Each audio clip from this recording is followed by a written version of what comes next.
Hey everyone, thanks for tuning in. This video is a compilation of all the various CapSim videos that I've made over the years. It's going to start out with a presentation on what is the CapSim simulation. We're going to go into a situation analysis tutorial. I'm going to do a capstone courier walkthrough, and then there's a complete full round one walkthrough.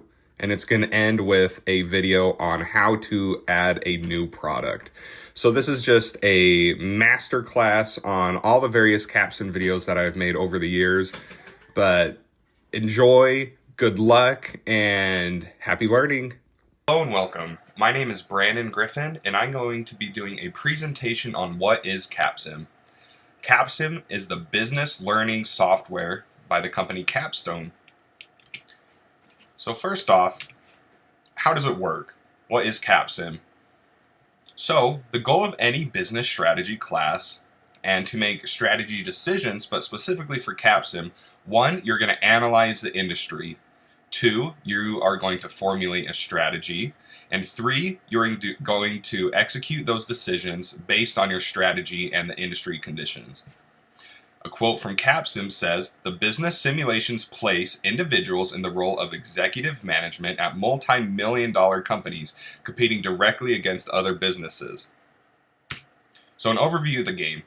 You manage a manufacturer of electronic sensors. You make decisions in over 4 key categories, and you use the results year by year, round by round, to create a strategy to succeed and grow in the competitive market.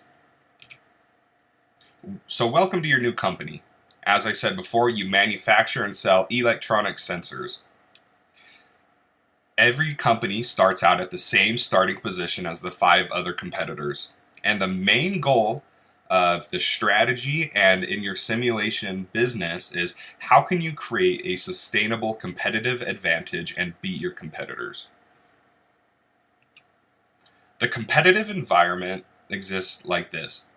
The company started out as a mega conglomerate, and the companies got split into 6 different companies, so everybody starts on the same starting point. Everyone has the same products, everyone has the same manufacturing capabilities, everyone has the same capacities, same financial situation. So you are truly starting at the same level as each one of your competitors in each of the other businesses. So let's look at the different parts of the company.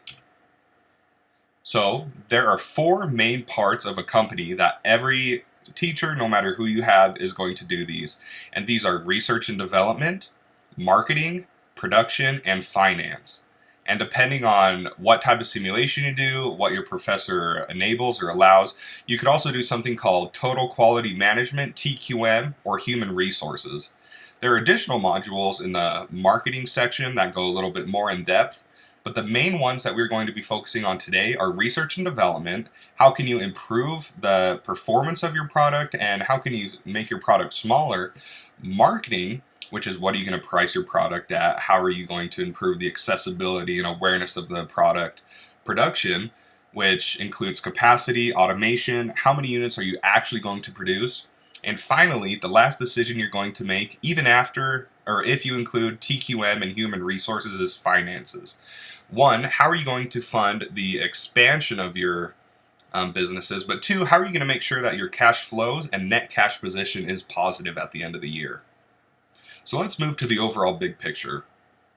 The way that I would make decisions is 1, you start out with research and development. 2, you move to marketing. 3, to production. 4, to human resources and total quality management, if your professor has it enabled, and 5 is finances. After you do these 5 decisions, you can advance around or are ready to submit your decisions, and hopefully your stock price will increase, your profitability will grow, and you'll start earning money. So let's look into each one of these 5 steps a little bit more in detail. First, we're going to start with research and development. You have 5 products, and each one is in a different segment. There's the traditional, low-end, high-end, performance, and size. And the graph on the right, you can see each one of the products overlaps a little bit. That circle means what the consumer expects in terms of size and performance. And the main thing you're going to do with research and development, you're going to improve products by changing performance, size, and something called reliability, which is referred to as MTBF, mean time before failure. The reliability is just what is the quality of the products you're using. And in different videos and in the guide, we can dig more into research and development. But just know you are taking your product now where it's at, and you're trying to improve it by improving size and keeping the reliability high and decreasing your size. So next, let's dig into marketing.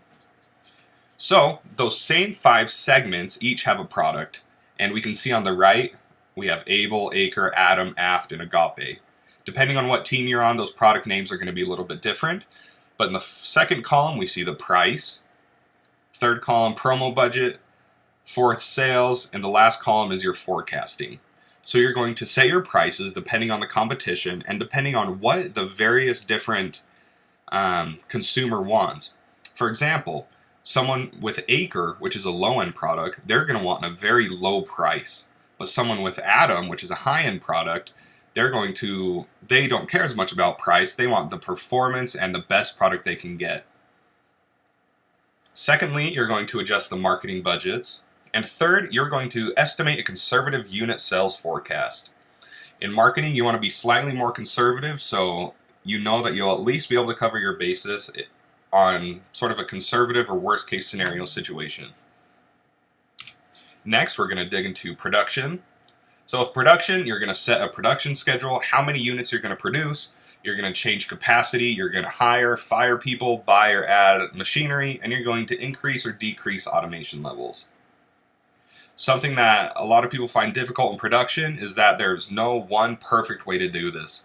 You're going to use quantitative and qualitative skills to find accurate forecasts. The optional modules of Human Resources and Total Quality Management, TQM, focus on the following. You invest in processes and initiatives. Human Resources are policies for how to hire, fire, how to negotiate, and should you train employees. And both of those improve the internal processes and your employees. After you've made all your decisions in the other categories, lastly, you're going to look at finance. Are you going to issue debt or equity to fund your projects? Are you going to pay dividends to your holders with your retained earnings? And you have to make sure that your cash position is positive by year end. All of our decisions at the very end, we're going to make sure that our cash position is positive. And in other videos and with your professor, you're going to dig in more and more about the nitty-gritty specific details of how to do this. But this presentation is specifically meant as an overview of how to do things and more specifically, just what's the overarching goal of CapSim and doing this business simulation in one of your classes. So that brings me to my next point. Where do you get information? As I said, you'll dig into this more in detail in other classes or other videos, but the number one place where you get information is something called your Capstone Courier. The Capstone Courier is a review of last year, is a summary of the prior year. It tells you how much you sold, how much your competitors sold, what was your profitability, how much cash you had left over, and what the customer wants. In the right side on the graph, we see this traditional customer buying criteria. And that just gives us detailed information of what the customer wants and what they're looking for specifically. And that changes for each segment. So the Capstone Courier updates yearly, which is every round. Round 1 is year 0, round 2 is year 1, and each round's a year. And the Capstone Courier is 100% necessary for decision making. With every decision that you make, you're going to have the Capstone Courier up on one side of your screen, and you're going to be making your decisions on the other. It's going to be your best friend. And the Courier is the #1 tool for forecasting and estimation, especially with formulas, with marketing, and production. Because you are taking this in a strategy class, how does this simulation or how does this game incorporate business strategy? So 1, you need to create a strategy. That could be you are coming out with something right out of the gate, round 1, you want to be a cost leader or you want to be some sort of differentiator, Or that can be more of a reactionary strategy, where you see everyone is flooding towards a specific product or a specific type of angle, and you go a different direction. So one, you're going to create a strategy, and you have to adjust it to market conditions. Like the real world, you don't know what the businesses are going to do. You don't know what your competitors are going to throw at you or give you. So your strategy is going to evolve round by round, and you need to make sure that you are able to bend, you're able to move, and that you don't stay too static. And finally, the number one overarching goal for strategy and the simulation is how can you develop a sustainable competitive advantage and beat your competition. A good strategy has a sustainable competitive advantage that beats your competition. This simulation is fun. It takes a little bit to learn. There are a lot of tiny little rules, but it's fun. You are an executive and you own your own company. You manage a manufacturer of electronic sensors. You make decisions in 4 key categories: research and development, marketing, production, and finance. And you use results to create a strategy to succeed and grow in the competitive market. I promise you that if you put effort in early in the semester and learn the business simulation, you will be able to implement the strategy tools that you are learning in your classes and truly be able to enjoy this game. Like I said at the beginning, my name is Brandon Griffin, and this has been me presenting a brief overview of CapSim, how it works, and the big picture strategy. Thank you. Right now, we're going to be working on the situation analysis. And let me get to my stuff. How do we get there? So to get to the situation analysis, we need to go to getting started. So this is what it looked like when you first log into CapSim, and you need to go to getting started, and you need to hit situation analysis. And all of these different sections we are going to be doing. So let's go ahead and click on intro, and it gives us a bunch of information that we can start working on. It gives us this perceptual map, and this is important. A lot of times you'll hear the word segment, or you'll hear circles, or you'll hear, that section of the market. So right here we see 5 circles that are moving down and to the right. On the x-axis we see performance, and on the y we see size. So all these circles move at different paces, and they encompass different types of products and different customers who have different product requirements. So we see that low end is sort of slow, behind is in there pushing fast. So just know that every single type of customer is in one of these segments, and each segment is different. So someone in the high end wants a super small and a super fast product, but someone in the low end product wants something that they don't really care about performance or size. They mostly care about price. So each year they want something that's smaller and faster. And the situation analysis is going to show us how much change is going to happen year over year, and how we sort of calculate some of these things. So go ahead and hit next.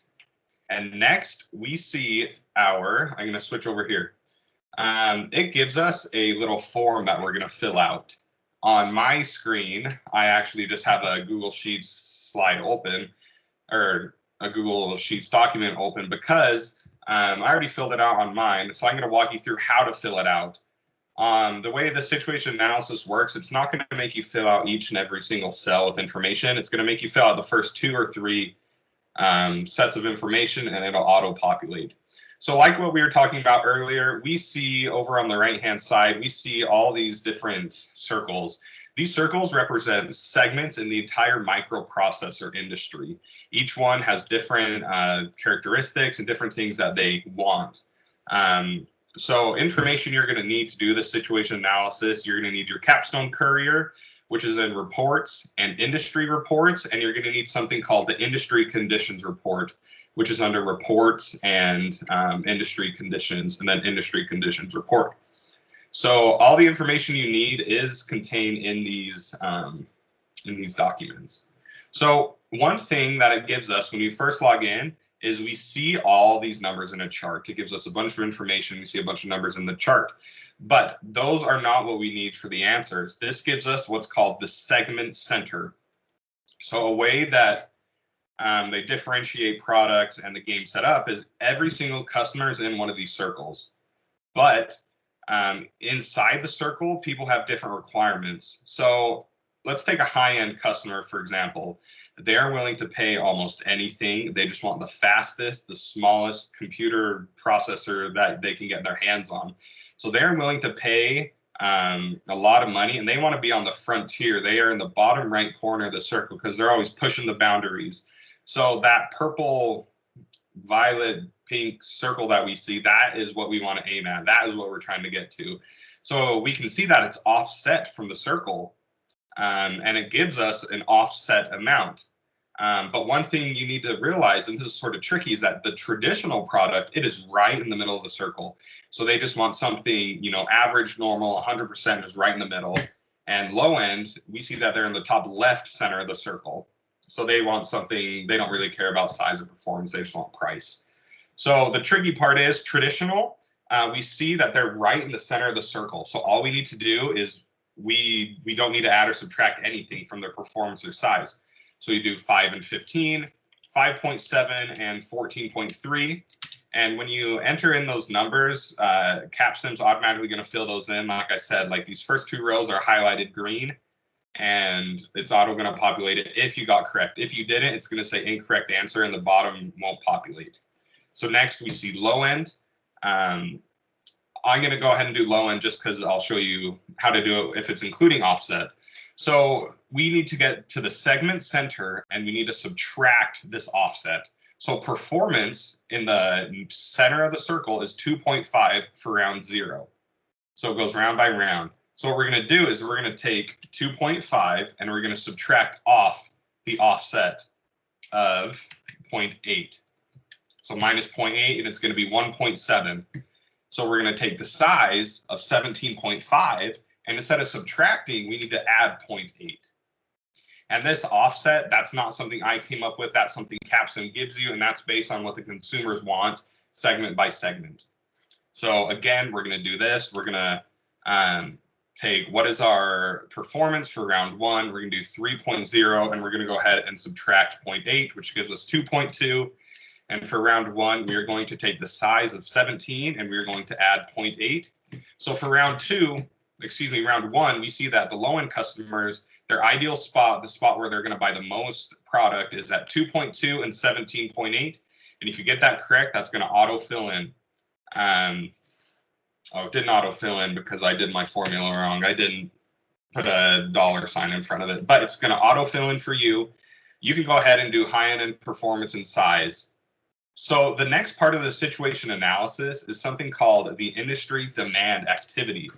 This industry demand tells you about growth. It tells you about how many and it helps you decide how many products you're going to sell. So one thing that you need is you need your Capstone Courier to know this. Remember, Capstone Courier, that is a review of last year, and it changes round by round, updates based on what you've done. So we need to get our demand for last year. So our demand for last year, we can find this on page 5 through 9. Traditional's on page 5. So let's go ahead to page 5 for round 0. And we see that the total industry unit demand, which was how many units the entire traditional segment sold, was 7,387 units.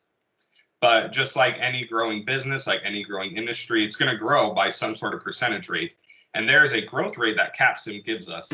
So 3 lines down, we see that next year's segment growth rate is 9.2%. I'm going to go ahead and put in 9.2%. And this 9.2% stays the exact same for the entire game. So every single one has a different growth rate. Traditional is 9.2, low end is 11.7, but something like high end grows super fast at 16.2% per year. So the way to figure out our growth rate is we need to take the 7387 and we need to times it by 1 plus 9.2. And I'll show you why we do the 1 plus. That just saves us a step. So we do 1 plus 9.2. So that gives us 8,067 units. And that's going to auto-populate. These are the only 2 pieces of information you need to fill out. And the reason why we did plus 9.2, over here, I'm going to say, let's just say we did 7,387 times 9.2%. That's going to give us 679 units, or 680 rounded up. So basically, the difference between 8,067 and 7,387 is that 680. That was a lot of numbers. I talked fast, but that's why I'm recording this. So basically adding 1 just gives us a step from adding on, and it has that built in. So we take our last year demand, we times it by a growth rate, and we get our next year demand. And you do the same formula, same thing for low end. And I have a couple of helpful tips throughout this document that you can go back and you can look at through this video. So next, we get to our capacity analysis. And let me get to it over here. This is one of the more difficult sections, but it gives us all the information that we need. So there are a couple rules I need to teach you in CapSim. So we need to do our first shift capacity, first and second shift capacity, both for the company and industry. Then we need to do automation level and the cost to double capacity and the cost to raise automation to 10. So first off, what is capacity? Capacity is how many units we can produce in a given year. It's going to give you all this information that I've screenshotted right here. But we see that capacity next round is 1,800 for our able traditional product. So that means in 1 year, from 9 to 5, our people can produce 1,800 units. So we can actually work our employees overtime, and we can actually produce double our first shift capacity. So that means from 9 to 5, our people are going to produce 1,800 units. But actually, if we make them work overtime and pay them a little bit extra, they can produce 3,600 units of capacity. So what is our first shift capacity for us? For just when you're doing the practice for Andrews, you have 1,800 units of capacity. So go ahead and put 1,800. And this is sort of a tricky question, but what is the industry first shift capacity for the traditional product? That is a lot. So everyone in our company, everyone in the industry, you can go ahead and count it up. But since it's the first round, everyone's the exact same. So it's going to be 1,800 times, how many teams are there in this game? There's 6 teams. So we're going to do 1,800 times 6, and that's going to give us 10,800 units of capacity in our first shift.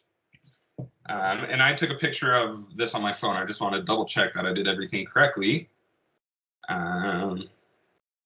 So yes, 10,800 industry for the first shift. But now we need to decide our first and second shift capacity.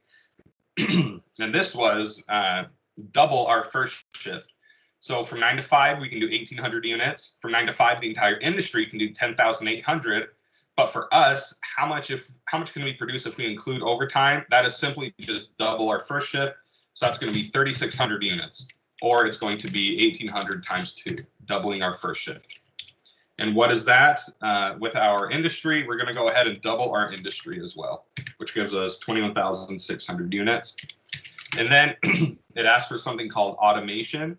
Automation runs from a 1 to a 10. We see here in this red circle that it goes 4, 5, 3, 3, 3. So that's just the level of automation for each different product.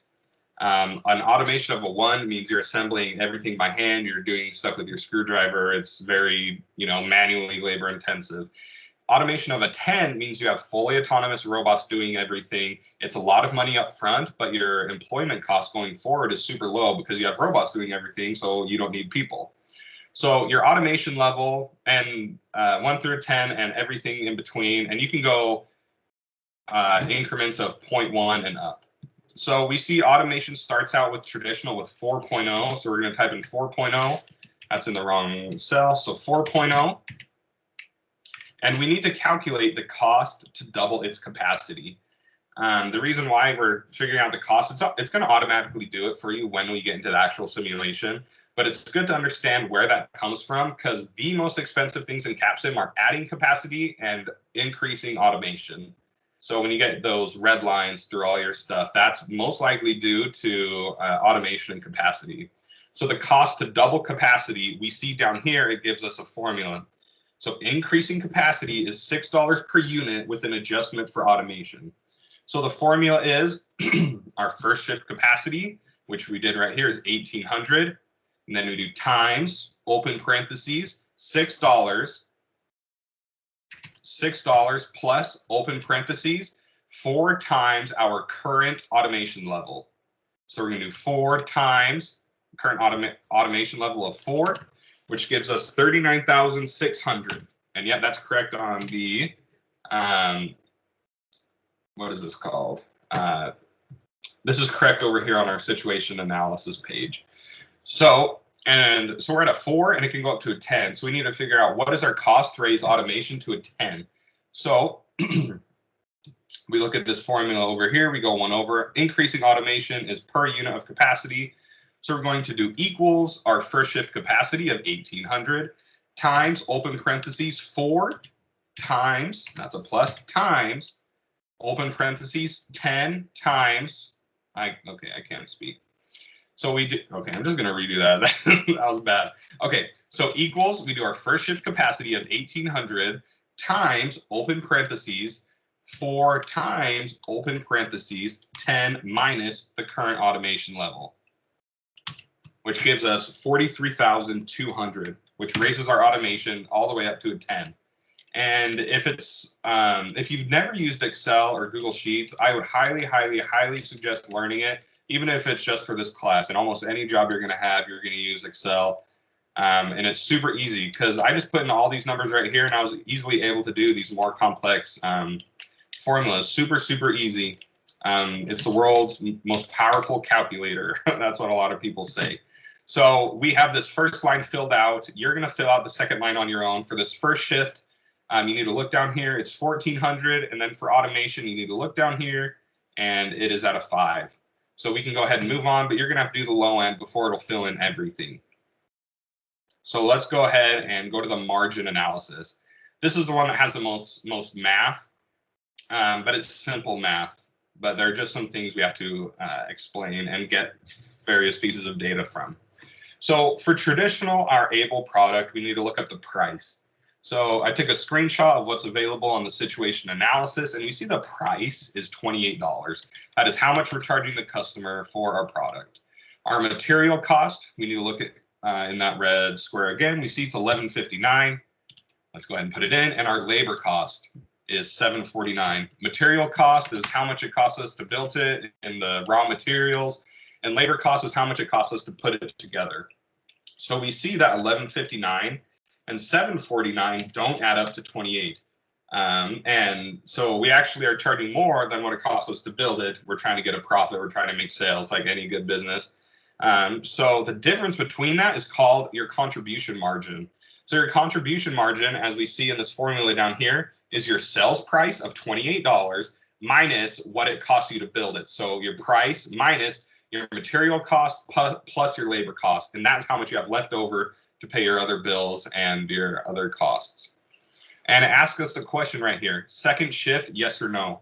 It's asking you, did you require second shift capacity to produce all your units?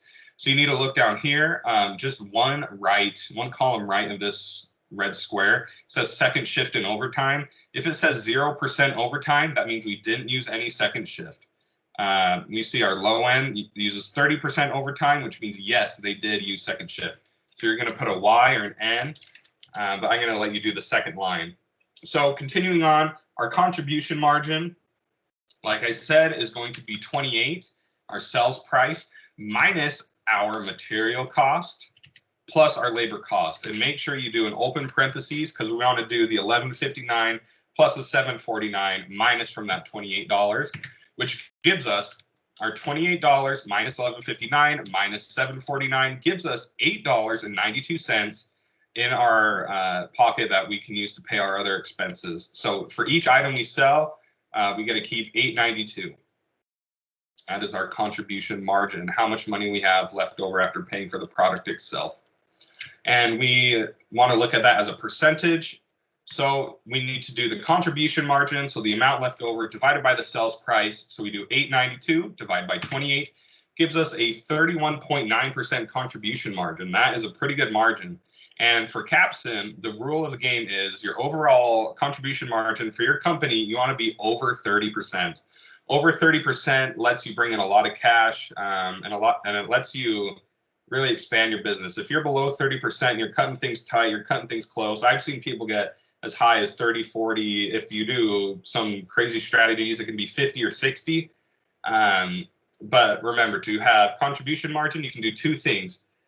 You can either raise your price or you can decrease your costs. So the way you want to do it, you're going to do both. But it depends on certain customers, because certain products are going to have really high contribution margins. Those are your cash cows, or you're going to have super low contribution margins, but you can make up for it in sales. So you're going to do the second line. You're going to input all this information, and then it'll auto-populate. So again, we need to scroll down, and there's actually a second part in here, and it is a margin potential. And we need to look at some things that are going to help us maximize this margin. So let's scroll down. Let me move this up a little bit. So each year, it gives us a maximum price we can charge, and that's located in the CapSim Courier, but it has conveniently put everything up here for us, and I took a screenshot of what we need to do, but you can find it easily in your situation analysis. So for Able, the maximum price, like we see in the second to last column here, is $30. So we're going to put in $30. That is the maximum price people are willing to pay. Remember, the different segments have different things that they care about. So if they don't care about price, they're willing to pay whatever. You'll probably get people if everything else is correct. But if it's like a low-end product where the number one thing they care about is price, you won't be able to charge the maximum. So this is a hypothetical. In a perfect world, if you could have the minimum required costs and the maximum sales price, what you would get. So our maximum price is $30. That's the most we'll be able to sell it for. Remember, each round, this is going to go down by 50 cents in the actual game. But for this first round, this is a hypothetical. So our minimum material cost, this is another formula we're going to have to do. Because remember, materials are based on your MTBF, which is your reliability, and the trailing edge position, which is their minimum required thing. So we do the reliability, our MTBF, which is essentially the quality of materials using, plus the trailing edge position, which is the minimum required quality that they'll accept. So minimum material cost is equals, we need to do double open parentheses. So our lowest acceptable MTBF is 14,000 for our traditional product. So 14,000 times 30%. And then we need to close parentheses, divide that by 1,000. And then we're going to close parentheses, and we need to add on our trailing edge position cost. So our trailing edge position cost for traditional is 380. And remember, for the second line, all your numbers are going to be different. So it gives us a minimum material cost of $8. And then we need to calculate our labor cost, because to build something, you need to have the actual material and you need to pay people to put it together, even if your automation's up to a 10. So if your automation is low, you have to pay a lot of people money to put it together. But if your automation's high, you need to pay only a few people because robots are doing everything. And they're a trade-off because robots are cheap, but if you don't have a lot of automation, you're going to have to pay a lot of employment. So the minimum labor cost is $11.20, which is the hourly wage we're paying our employees. $11.20 minus open parentheses 1.12 times the automation rating. So the automation rating currently, just in this hypothetical situation for our traditional product, is 8. So you do that 1.12 times 8 double close parentheses plus 1.12. And I typed in something wrong. Oh, there it is. Which gives us a minimum labor cost of 3.36. So we did $11.20 minus 1.12 times 8, close parentheses, plus 1.12, gives us a minimum labor cost of $3.36. So the minimum material cost is $8. Minimum labor cost is $3.36. So let's see how much money we have left over from that $30. So contribution margin, remember, it's the maximum price minus our material cost plus our labor cost, which gives us $18.64 contribution margin. That is awesome. So for each sale we make, we get to put $18.64 in our pocket to pay expenses above and beyond the product itself. So contribution margin percentage, so we do $18.64 divided by $30, which gives us a 62.13% contribution margin. That is amazing. That is awesome. You're not, remember, this is a hypothetical situation. That means we're charging you the most and giving you the least. You get a 0.13% contribution margin. Remember, your goal is to have a contribution margin above 30%. That is easily attainable if your prices are correct, if you move your product to the ideal spot, and if it's in the correct MTBF/reliability range. So you're going to go ahead and do this second line yourself, and once you do that, you can complete the situation analysis. I lied. There's one more section, but it's not formula based. It is essentially looking at the capstone courier and looking at all your information and filling in ABC information. So I'm going to go ahead and pull that up, and I'll do the first one with you guys. Okay.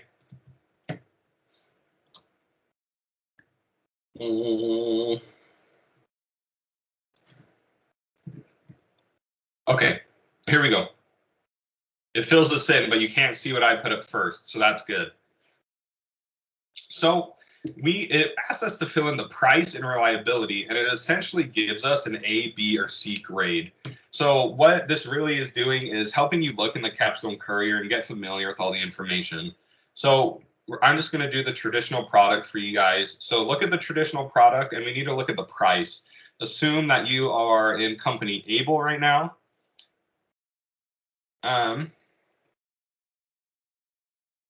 So scroll down. So the top two buying criteria. Okay. So assume that you're Able and look at your price. Your price is at $28. So $28 says it is a C. So we're going to go ahead and type in C. Then we look at the reliability for Able, and the MTBF is the 17,500. So 17,500 is actually an A. So put that in, and it's going to auto-populate, and you're going to have to do that for each of these different segments. So complete situation analysis. Let's go back to our dashboard. And the situation analysis is good because it shows you some of the nitty-gritty rules behind CapSim, and it just helps you, get your feet wet. So don't be afraid to reach out to me. Don't be afraid to ask me for help if you need it. I'm here for you guys. Tammy's here for you guys. And CapSim is great. So go ahead and get started on those practice rounds. Email me. Check out the website, uvucapsimhelp.wordpress.com. Don't be afraid to text me or email me, and good luck. Have a good day. All right, welcome back. I hope everyone's doing well today. So I just finished making all of my decisions for the capstone courier and in the simulation. And I'm going to go ahead and move forward. So let's file, update official decisions, save, and we are going to exit. And then, since this is a practice round, we move or advance around ourselves. So let's go ahead and hit next round. Let's advance the game to the next round. Continue. Are you sure? Yes. Alright, so now let's look at our current statistics. In this video, we're going to look at some key indicators and some key financial metrics that'll tell if you're doing a good job or not. So we see our sales increased. We had a negative profit, which is okay. Our stock price decrease, and this is just a brief overview of your financial situation. So after you complete any round, go ahead and go back to the dashboard, and let's hit reports. Let's go to industry reports, and let's open up the capstone courier. So let's open this up for the round one that we just finished. So that downloaded, and let's go ahead and flip through the capstone courier, and I'll point out a couple things that are going to be particularly helpful. So Brandon Griffin, there I am. So right here it gives a brief snapshot of how you did against the market. And the things you want to look for are emergency loan. Did anyone get an emergency loan? No, which is very good. We didn't. Team Andrews. Our sales increased, which is very good. We actually have the highest amount of sales. And personally, I think you need to pay a lot of attention to your contribution margin percentage. The magic number is about 30%. So we are at 31.6%, and that is very good. Right now, we are spending money. We are trying to grow our business, so our profits are negative, which is okay. The first half of the game, you're spending money, you're taking out loans, and the second half of the money, you should be gaining a lot of money that you can pay it all back. Just do everything in moderation and don't go too crazy. Looking down here, we look at our market share. Everyone started out at about 16%. So now that we're at 18%, that's awesome. We are actually the leader. Look at the stock and bond market. Our stock price decreased because we had a negative earnings per share.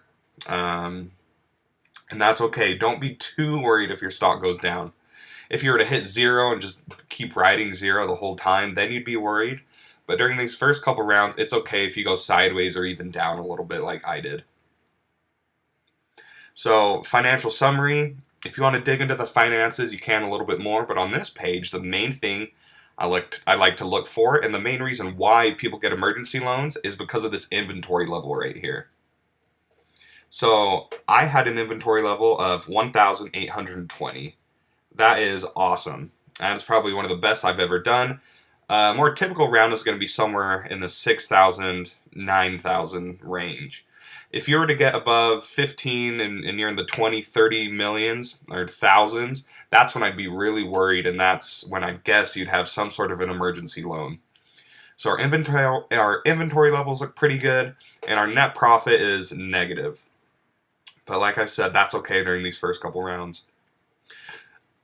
So looking here, you can see we actually sold out in 1, 2, 3 segments. You can see our two new products that we're creating, and we can see if anyone else is creating new products. Not yet.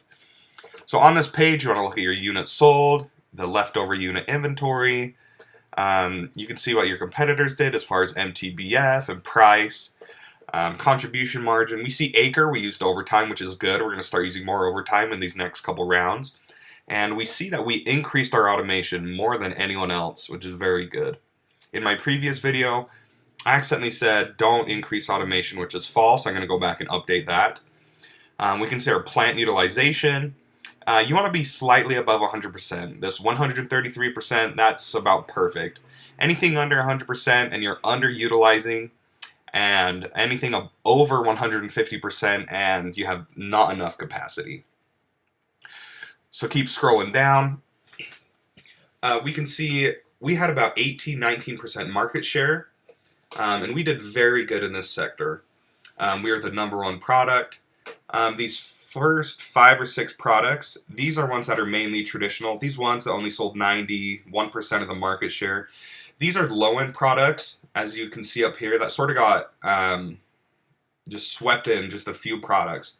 So when you're making your decisions, you only need to care about these first 5 or 6 products, ones that are specifically for the traditional market.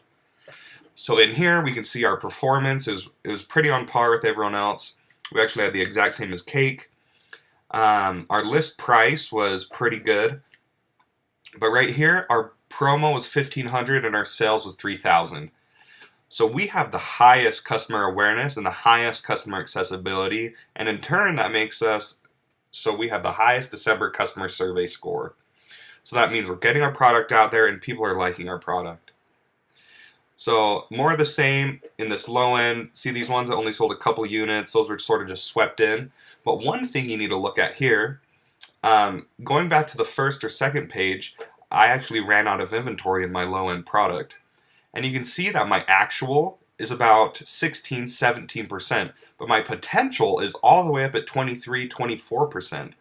So that means if you look down here, I sold 18% of the market. Did I stock out? Yes, I did. And that's because I didn't create enough units, and I would have been able to sell up to 24% of this market share. That was my potential, but since I stocked out, my customers had to turn to my competitors. So next round, when I'm making my decisions, I need to be aware of that. Either I need to increase how much I produce or price my product a little bit higher. So one reason why we sold more than everyone else is we look at the price. That's the #1 thing. Our price was the lowest, $19.99. Even me dropping it by 1 cent helped us. Customer awareness, customer accessibility was the highest. So we did very, very well, and we just need to produce more units now. Looking at the high end, This is a very competitive market compared to up here. We had the lead in the low end, but high end, there are 3 competitors that are right on line, and then 4 and 5. So we see we sold the most. Our list price was very competitive. The performance and size were very good. And I'd say the main reason why we beat everyone out is because of this customer awareness and this customer accessibility score. Everyone else did very well compared to us, but we won because we spent the most in marketing and we had the product that they wanted. The ideal position was they wanted 9.8, 10.2, so we were a little bit behind, but we'll be able to catch up. The ideal age, our MTBF, is right in the middle, so we did well in this one as well. Ooh, this is another one. Performance. So we sold 19... Oh, where are we? We sold 18% of the market. Yes, we stocked out. We could have sold above 25%, which is amazing. Once again, we spent the $1,500 and the $3,000 in marketing.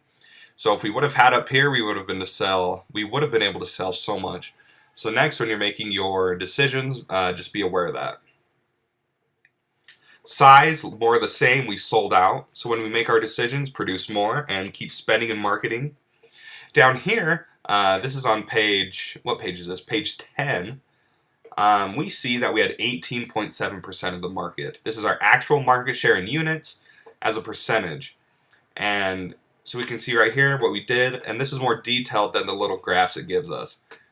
So we sold 18.7%, but we actually, our potential market share, if we would have produced enough, we could have sold 21.9%.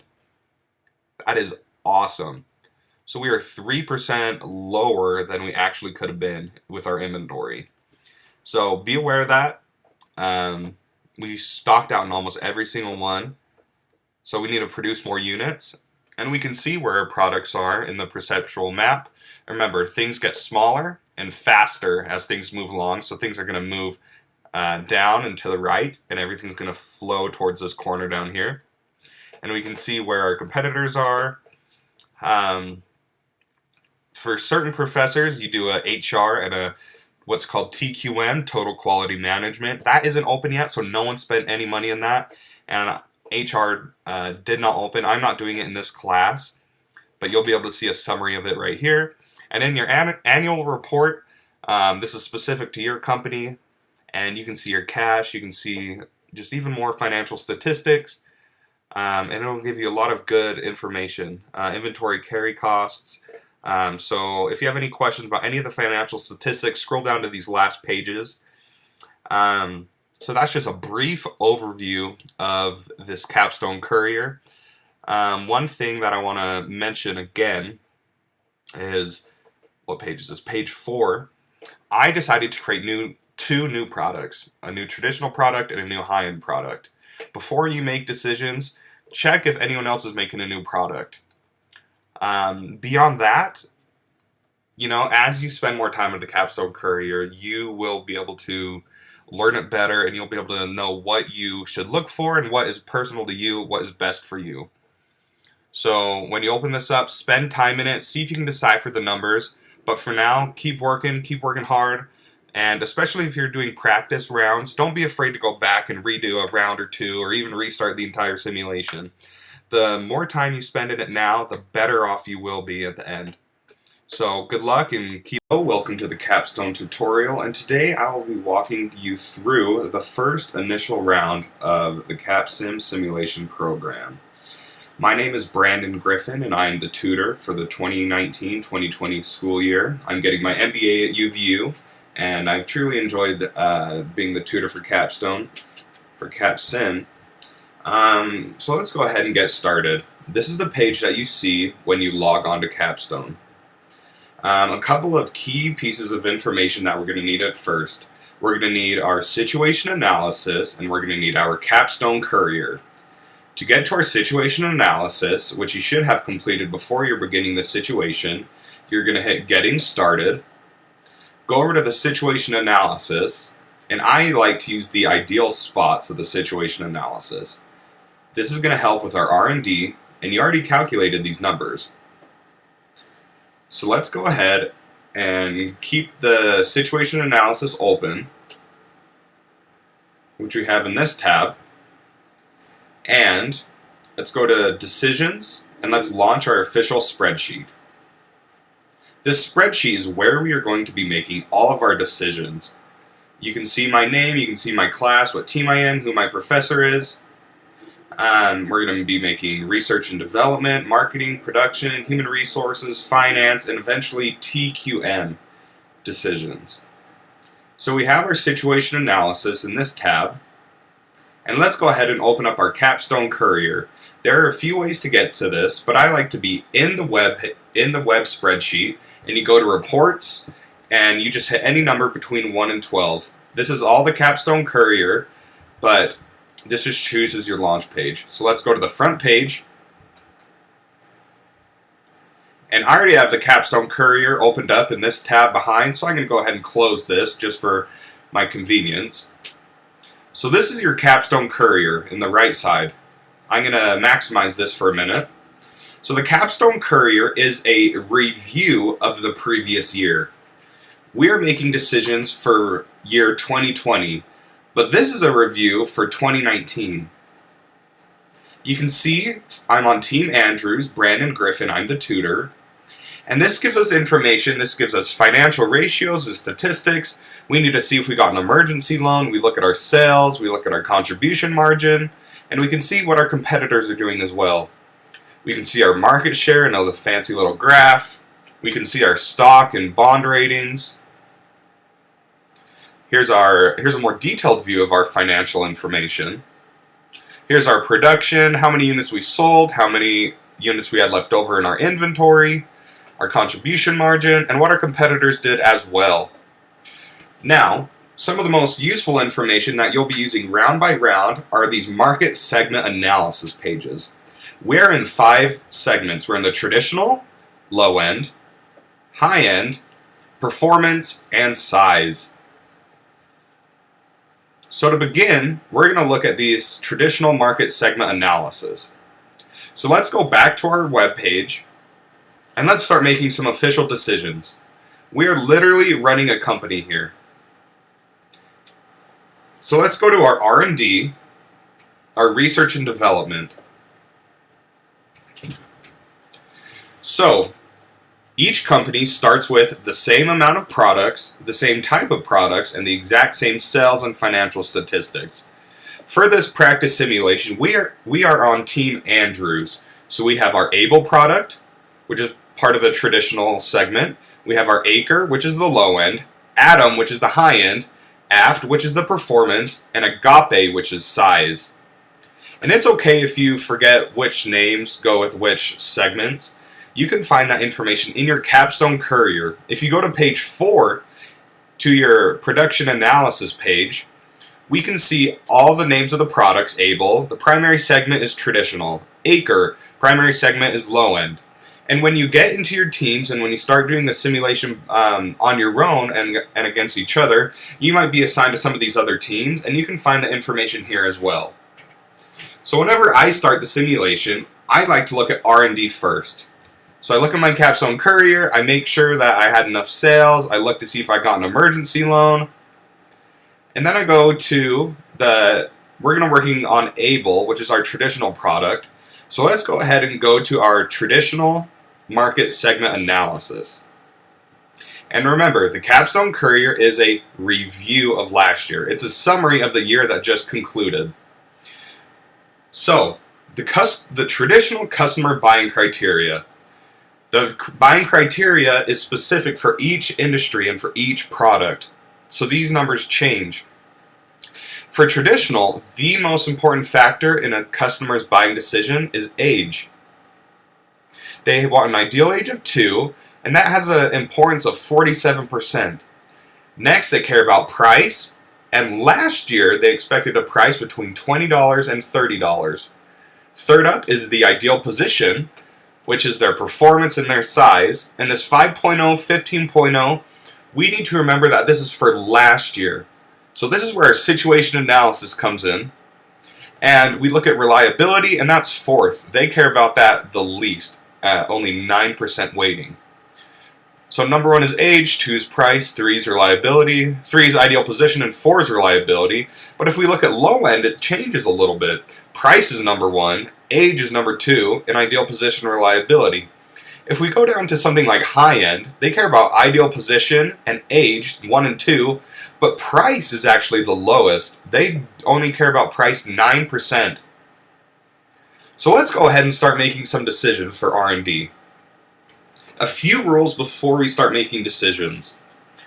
So this is our able product. The performance is 5.5 and 14.5. And the MTBF, the mean time between failures, which is also known as our reliability, is 17,500. If ever you don't know or forget the information that's on this page, go ahead and click one of the I's next to this information I, and it'll give you more information. So, a couple rules about R&D. Anytime you change the performance or the size, it cuts the age profile age, how old the product is in years, in half. Let me say that again. Each time you change performance or size, not MTBF, it cuts this age profile in half. So let's go ahead and look at our situation analysis, which we had pulled up from the beginning, and we completed these tables on our own before we started the simulation. If you have not, these are relatively simple to fill out.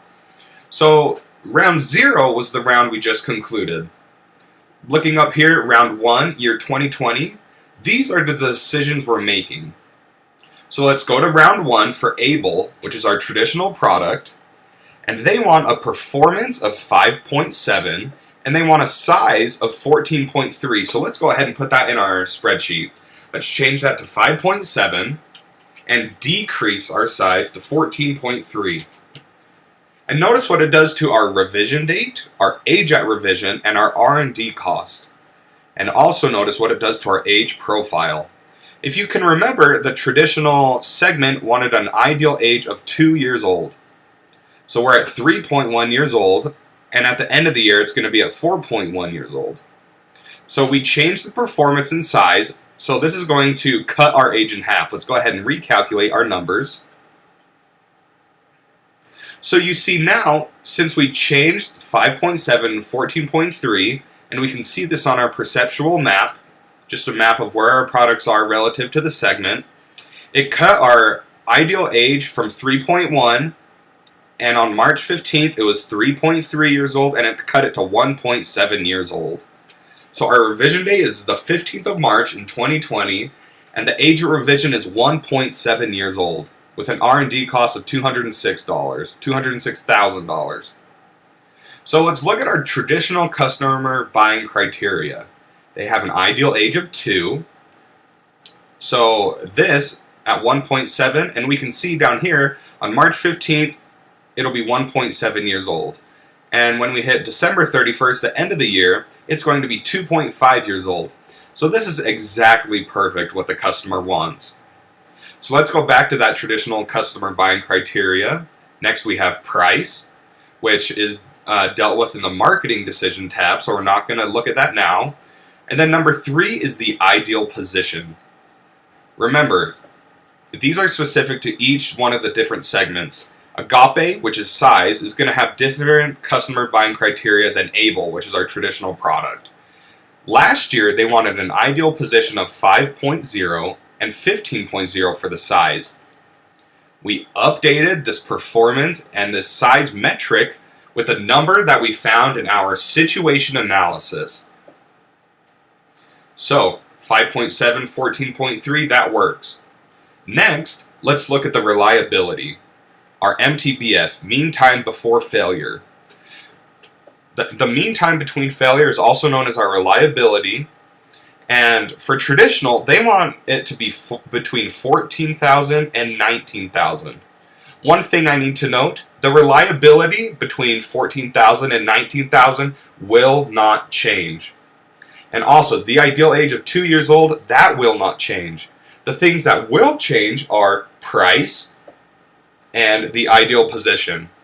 Once we get to price, I'll teach you the rule that says the price has to go down by 50 cents every year. But we'll get back to that.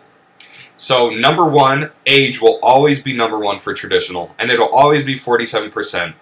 Two will always be price at 23%. Three, ideal position. Four, reliability. These will never change. What will change is what they want in the ideal position and what price they want it at. These traditional customers, and same for all the other customers specific to them, they always want an ideal age of 2 years old and an MTBF, mean time between failures, the reliability score between 14,000 and 19,000. A lower score of 14,000 means that the product is less reliable. You are using cheaper materials, which is good, but the product is not as reliable. 19,000 means you are using the most reliable products that the traditional customers are looking for, but it is more expensive. So let's go over to our spreadsheet tab on the left side. Look at the mean time between failures. It's at 17,500. And they want a score between 14,000 and 19,000. Since the important is only 9%, let's go ahead and lower that to 15,000. And through your undergraduate education, through your marketing, through your human resources, ops, accounting, finance classes, this is a judgment call that I made.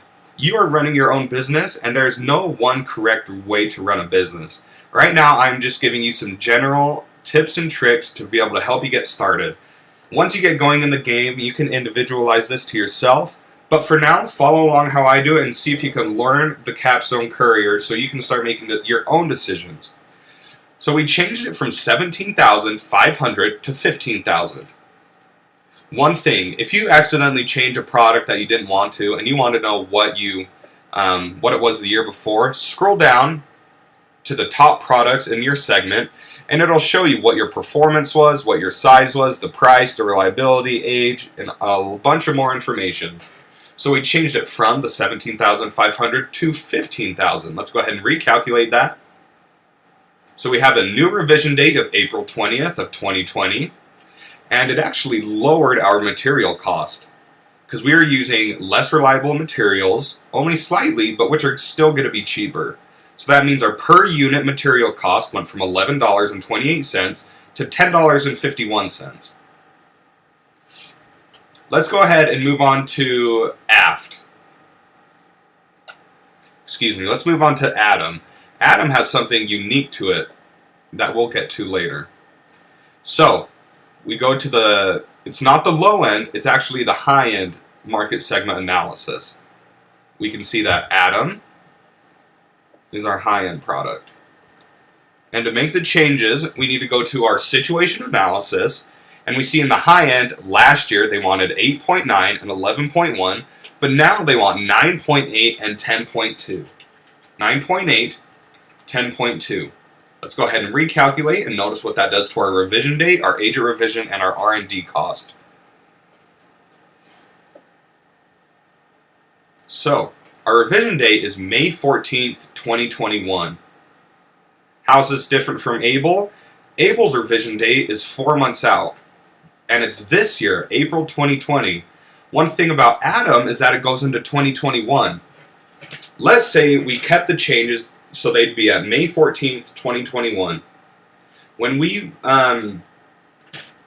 if we were to advance the round, we would not be able to make decisions next round because this is already preoccupied and going through May 2021, so we would not be able to make the decisions. This screen would be locked out. And then we'd fall behind because this won't be ready until round 2, but these are the numbers that they want for round 1. So there are a few things you can do. Let's go back to our CapSim Courier and look at their customer buying criteria. They want an ideal position last year of 8.9, 11.1. So they want to make sure the ideal position is in the best position it can be. They want an ideal age of 0. And it is almost impossible to get an ideal age of 0, so you just need to make it as young and as new as it can be, and you do that by changing the product every year. We look at the reliability, and then they care the least about price. So, let's get this revision date into the year 2020, because they want an ideal age of 0, and we won't be able to change this next round if we keep it how it is. So let's go ahead and decrease some of the statistics. Performance was at a 9.8. Let's change this to a 9.1. And let's increase the size to 11. Our goal is to bring this product back into the finished revision date of 2020. So let's go ahead and recalculate that. So this brings us back to the 10th of October 2020. And we see our ideal age went from 1.7 at the beginning of the year. In October it'll be at 2.5. And when it revises, it'll be at 1.2. So this is behind our ideal position, but we can play catch up. And by round 3 or 4, you can be able to be caught up with this product. But for now, let's just focus on bringing it back into year 2020. Let me say one thing about Acre, the low-end product. Let's look at our situation analysis, and low-end, this is actually where they want to be in the 3rd round. And the low-end, they have an ideal age of 7 years old. This is our CapSim Courier and our customer buying criteria for the low-end segment. They have an ideal age of 7 years old. If we look at this graph over here, we see that the ideal age, that the actual age is between 4.6 and 5.6. So you will not change Acre until round 3. And when you do make the changes, you'll make them large enough that they'll be ready for round 7. So do not make changes to Acre in these first 2 rounds. Let's go ahead and do Aft. And how do we know what product that is? We can scroll up to our production information. Aft is our PFMN, our performance product. So let's scroll down to our performance in our CapSim Courier. And we see reliability is the most important for Aft. Number 2 is ideal position, 3 is price, 4 is age. So let's go to our situation analysis. Round 1, which is next round, Aft wants a performance of 10.4 and a size of 15.3. So let's go ahead and make those changes, and then we hit recalculate. So this is going to send our revision date to the 8th of July, and it's going to have an age of revision of 1.5 years old. Let's look at the reliability, and they care most about the MTBF, mean time between failure. One thing that I forgot to mention was in this top products in the performance segment, we can see what our competitors did. You want to be competitive in the market, so our competitors and us are at 25,000. These 17,500, they only sold 2 units to this segment. These are these circles over here that slightly overlap, so you get some customers who will buy a different product, but just focus on these main 5 products. So our competitors are at 25,000.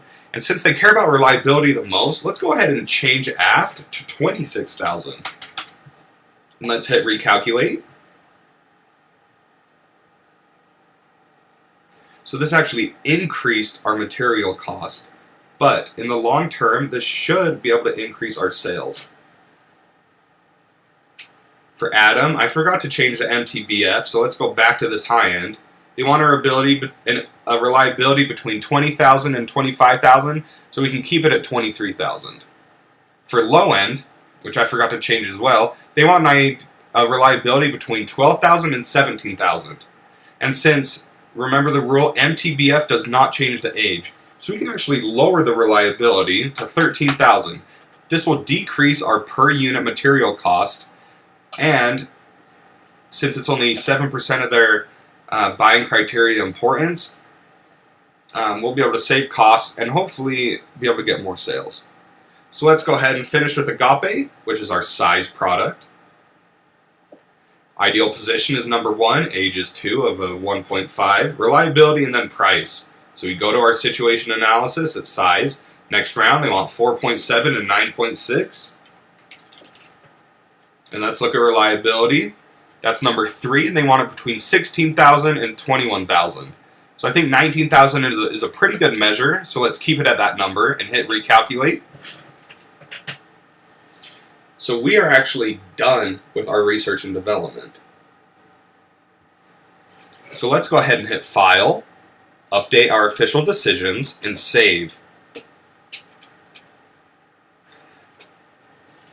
The CapSim program, if you have a period of inactivity for longer than 10 minutes or 15 minutes, it'll kick you out and it will not save your work. So each time you make a lot of changes like we did, hit File, update your official decisions, Always update your official decisions, never the draft. So let's go ahead and hit decisions and move to our marketing. And if at any time in this video you get confused, I'm moving too fast, go ahead and pause, go back, because this is a general overview, but I may forget certain information. And always feel free to reach out to me and ask any specific questions you have. So, our marketing decisions and our marketing spreadsheet are very important. This is where we decide our price, our promo budget, our sales budget. This benchmark prediction, this is a computer-generated forecast number. And I'd always input your own forecast. And then it calculates your gross revenue, variable cost, contribution margin, and then this is the amount left over you have after your promo and sales. So, I mentioned something earlier about price. In the rules of CapSim, there is a rule that says customers are expecting a 50% price decrease every single year.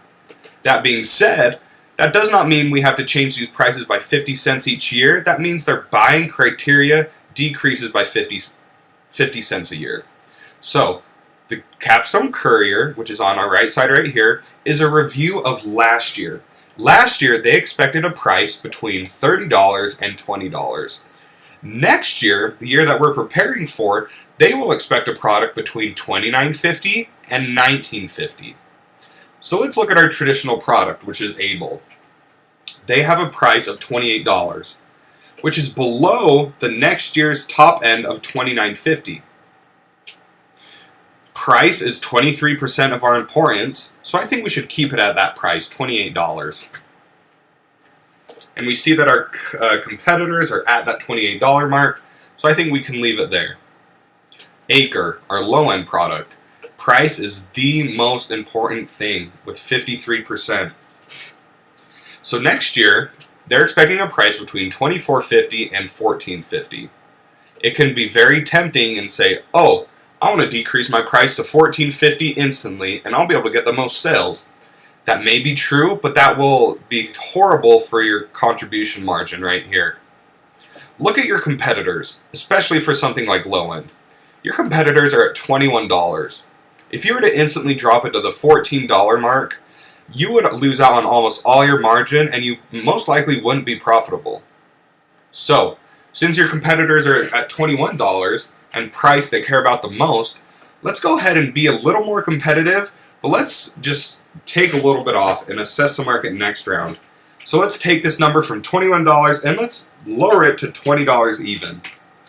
This should be enough that we have the lowest price in the industry, in the market, and enough that we will still have our margins. So let's go ahead and recalculate. Look at what happens to our gross revenue and our promo after sales amount.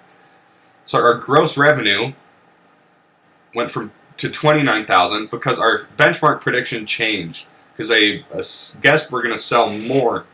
But this benchmark prediction is a computer-generated number, and I would not trust it. So let's move on to Adam.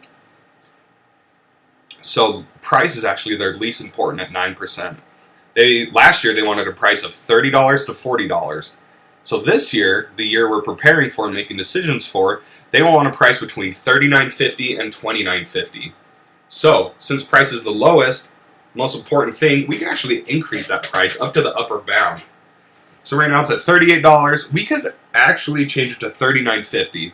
That'll increase our margins. And then let's move on to Aft. Price is their third from the bottom, so it still matters a little bit, but not a whole lot.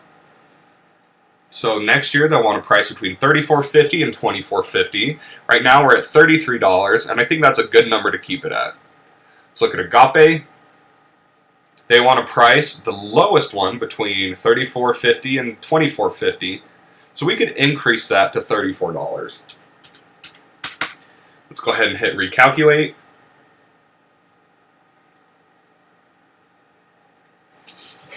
Perfect. So let's move on to our promo budget. If you do not have a physical copy of the book, you can go to your homepage on the Capstone website and if you hit getting started, there's something called the guide. So let's go to the online guide, and this will give us all the information and rules we need to know. For now, let's go to managing our company, and let's go to marketing. So we're going to focus on our promo budget and our sales budget. I believe this is page 12 of the physical book. So let's go to our promo and sales budgets.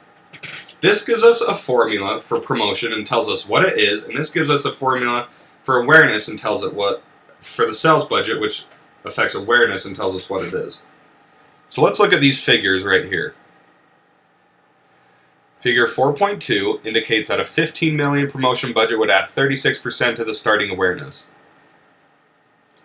Figure 4.2 indicates that a $3 million budget would add 50% to the starting awareness. Let's scroll down a little bit more. And this is some very useful information. So there is something called diminishing returns, which means after a certain point, after it hits this dotted line right here, the curve actually begins to decline and go back flat.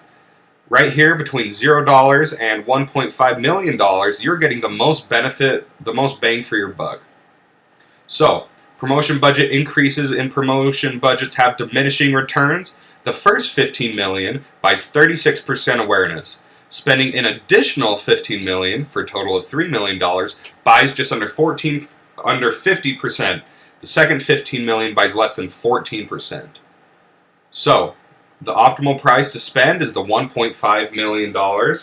So, in our promo budget, we're going to adjust all of these to 1.5 million, which is 1,500 because it cuts out 3 zeros. And let's go ahead and recalculate. And there's a similar principle for our sales budget.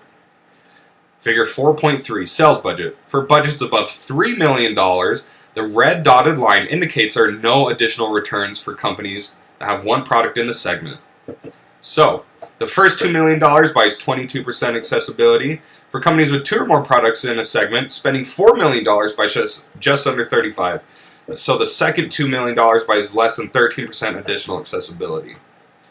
So, with the sales budget, if you have multiple products in a segment, you can fiddle around with these numbers more. But for now, look up here. It says if you have one product in a segment, which we do now, there is no additional benefit to spending more than $3 million.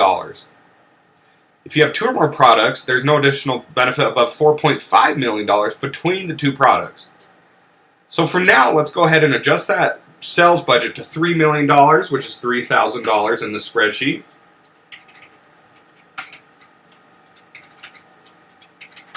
And let's recalculate. So looking at this promo and sales, we see AFT has actually a negative number, which means we'll be losing money on this. And during these first couple rounds, that's okay. We look at ABLE. The benchmark predicts there's going to be 2,400 sales in ABLE, which is our traditional, which is the biggest market now. But AFT is one of the smaller ones. So as this is growing and as you're investing so much money, that's okay. Going back to our Capstone Courier, the promo budget affects this customer awareness and this customer accessibility number. Once these numbers hit 100%, you can go back in the book and find the exact amounts that you need to put in your promo and sales budget to maintain that number. So let's move on to the actual marketing forecast.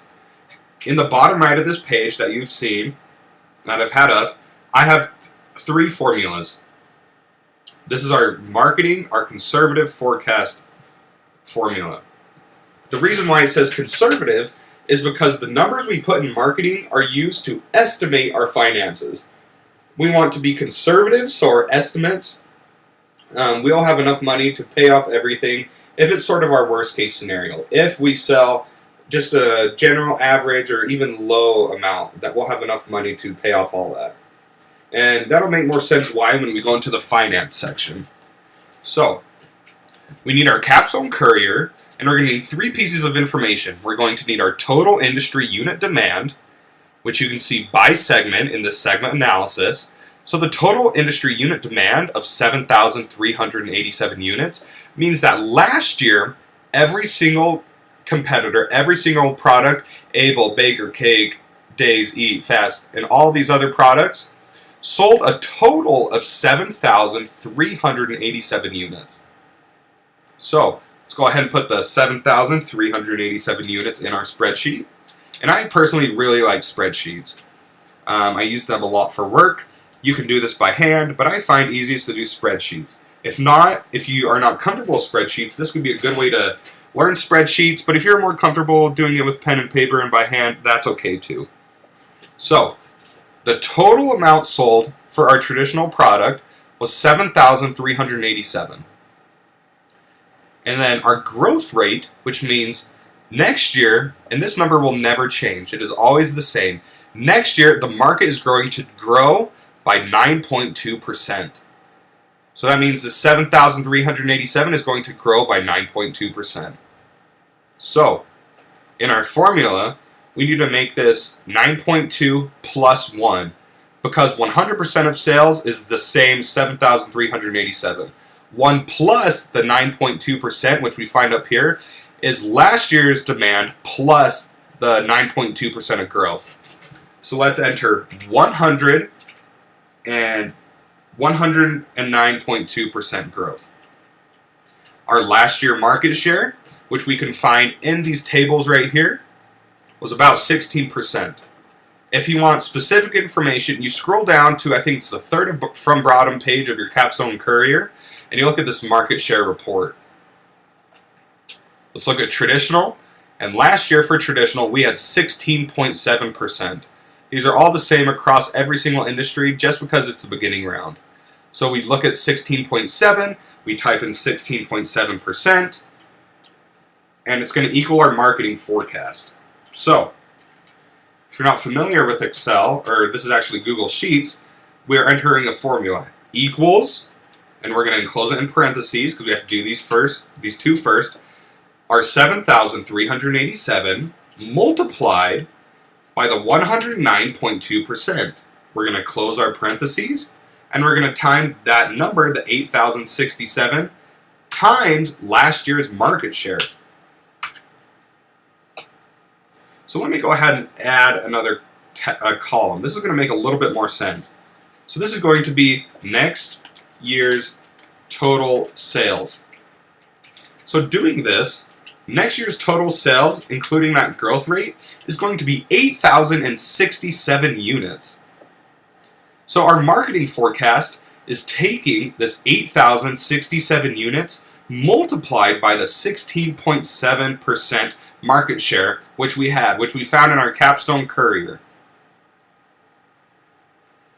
So assuming that the market grows, but we keep the exact same market share, we're going to sell 1,347 units. So let's go ahead and not our price, not our promo budget, our marketing forecast. Let's input 1,347 units.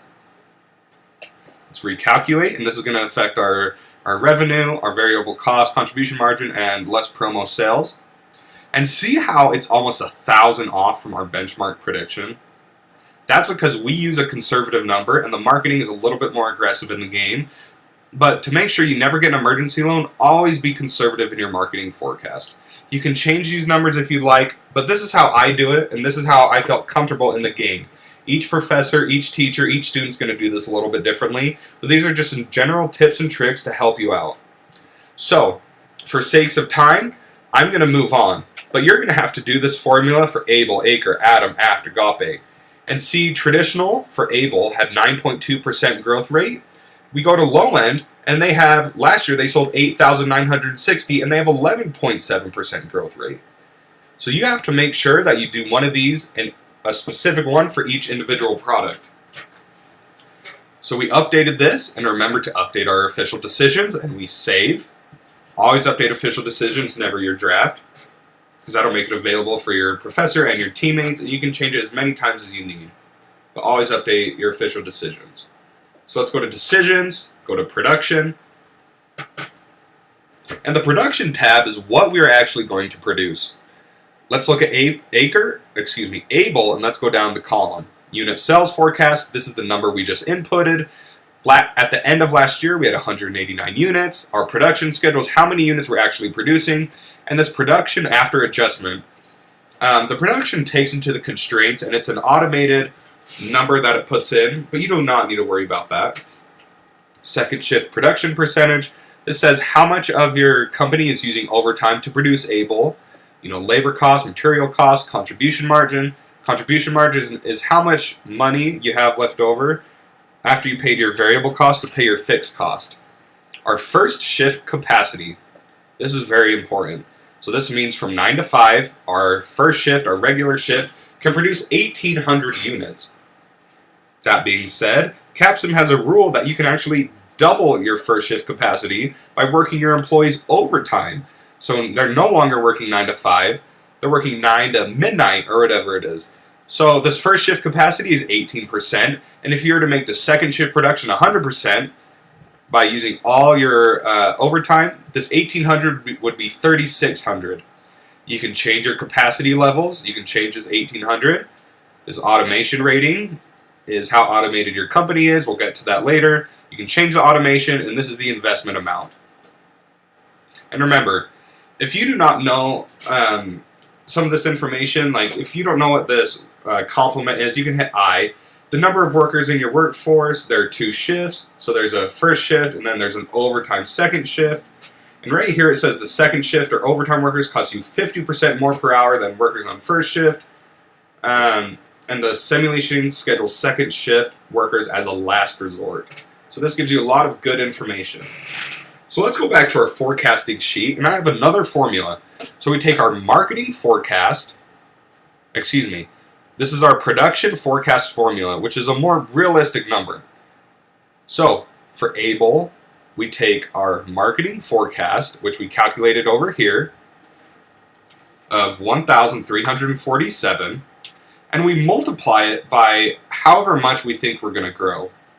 During this first round, it's safe to assume that we're going to grow about 20%. So that means last year we sold 60% of the market. If we multiply that by 20%, that means we believe we're going to have 19% of the market, which I think is a safe number. So let's go ahead and take our marketing forecast and let's multiply that by 20%. So our production forecast, how many we actually think we're going to sell, is 20% times 1,347. But remember, we have to do the 1 plus 20%. So let's change this to 120. So we do the 1,347 times 1 plus 20%. And we believe that we're going to sell 1,616 units. And I'd say that is a fairly safe and good number. 1,617. So that is our ideal forecast, our realistic forecast. But we are not done yet, because we have inventory on hand left over from last year.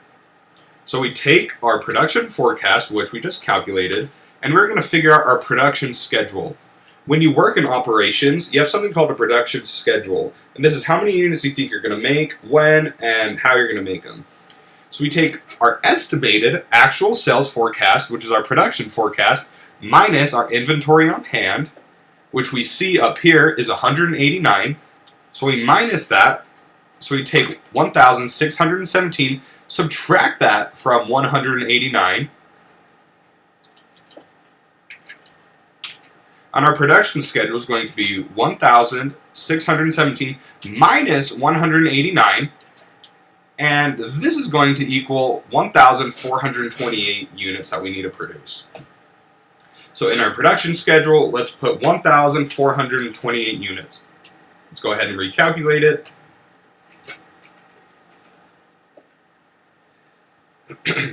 So we are done with the production schedule for Able. And you would do this for Able, Acre, Atom, Aft, and Agape. This is why I like spreadsheets, because you can create a couple of formulas and you can use them for everything and it becomes fast. So let's move on to our first shift capacity. From 9 to 5, our first shift workers can create up to 1,800 units. So this means we have a surplus of 372 units per year. That being said, we do not just want people to stand around.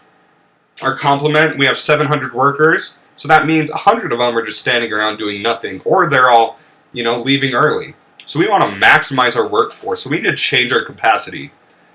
And there are 2 rules for capacity. When you change capacity, when you sell capacity, you get the money instantly. Your capacity will instantly change. Let's say we wanted to sell 500 units of capacity. This is going to change that number from 1,800 automatically to 1,300. You get this investment back of $7.1 million. Right here it says 7,150, and it changes your capacity. But if we were to add capacity, it actually takes a full year before it goes into effect. So if we estimated that we're going to sell more than 1,800 next year, we have to add capacity now. So let's say we want to add 200. We're going to hit recalculate. And this is going to stay at 1,800 because it takes a full year to update. So let's look at our production schedule, which we just barely calculated.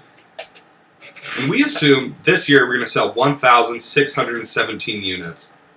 And because we can use a little bit of overtime, let's go ahead and so we need to sort of look into the future for next year.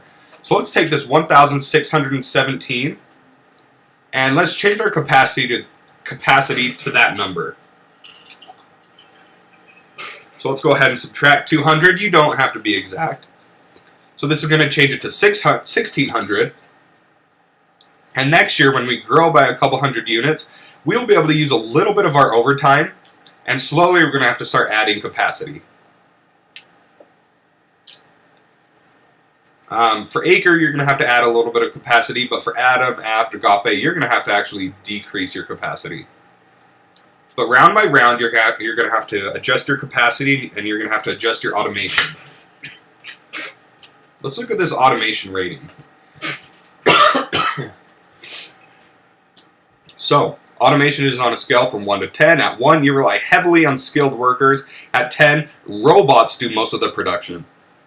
So, at a 1, labor cost would be $12 per unit. At a 10, labor cost would be 1.2 a unit. But automation is expensive. To increase your automation, it's expensive.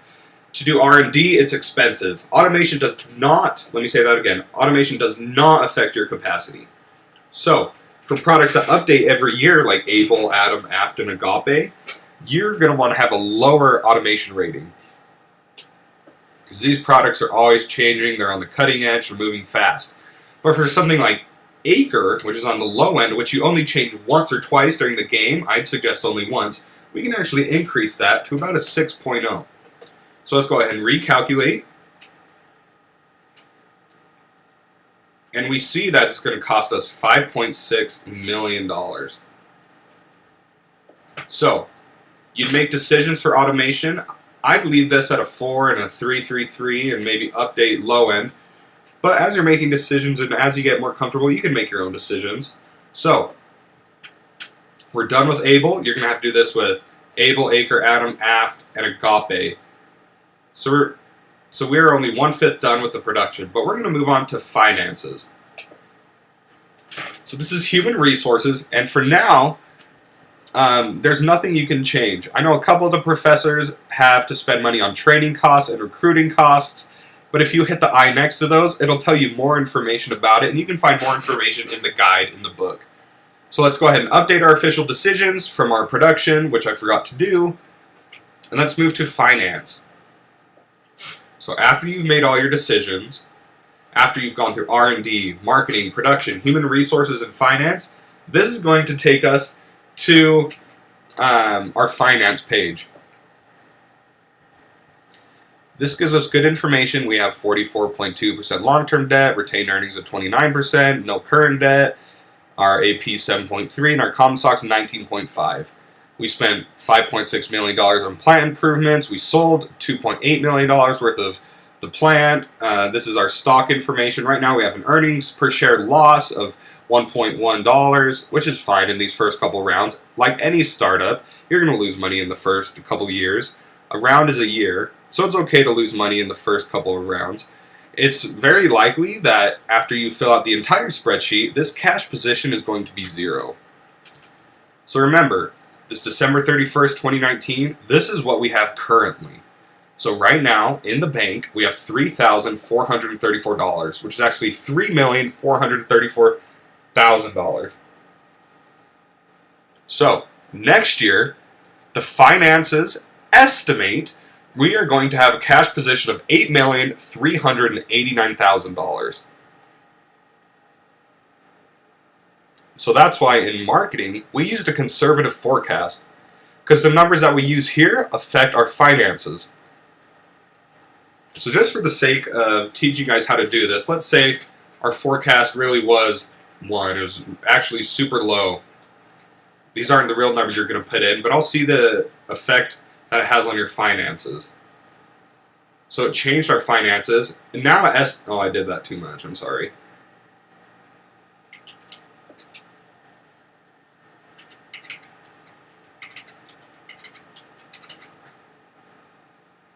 So see how that number changed? It was at $60 million when I did that.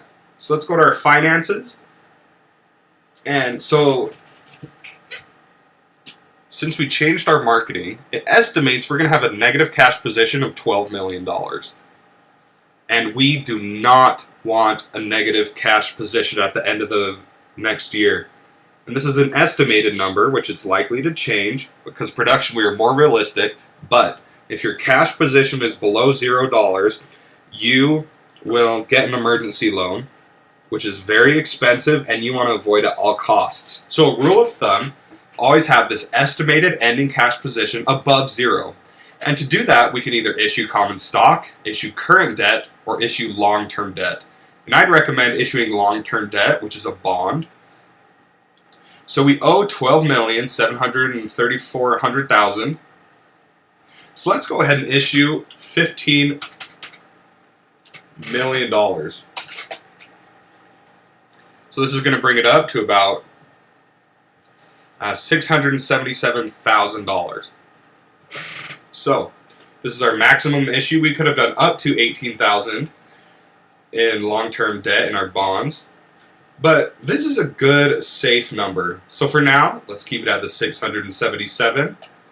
And let's go ahead and update our official decisions. Save.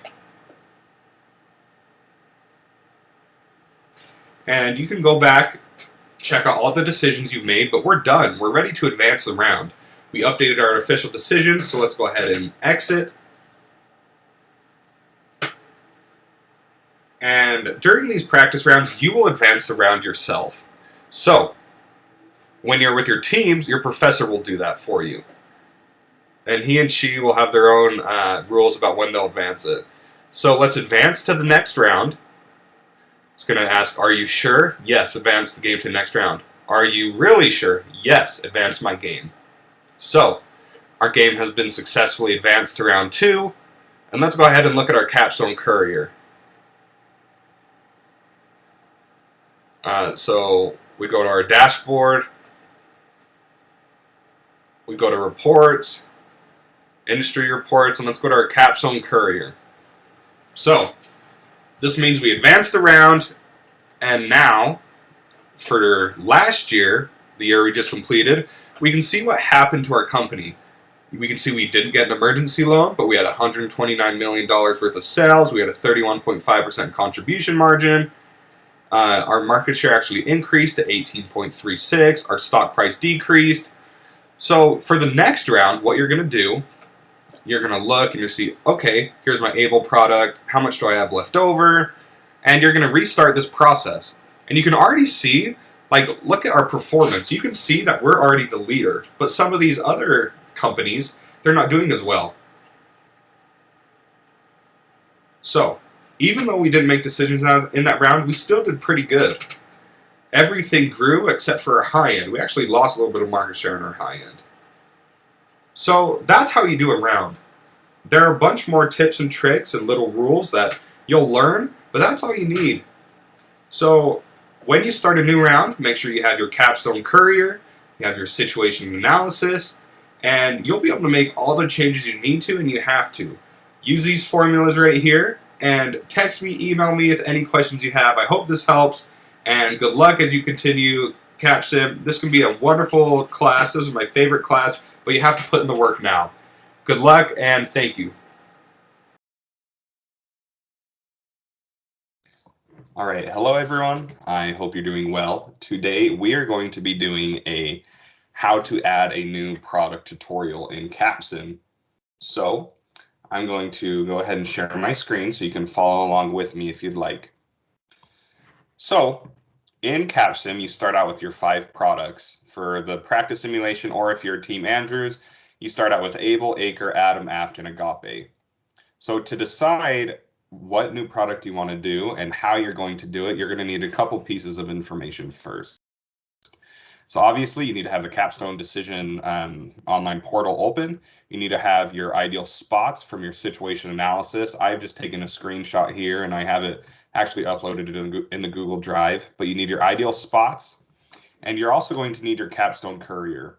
This is the generic round 0 Capstone Courier that I got, but if you create a new product in any round, you're going to need your ideal spots and you're going to need your Capstone Courier.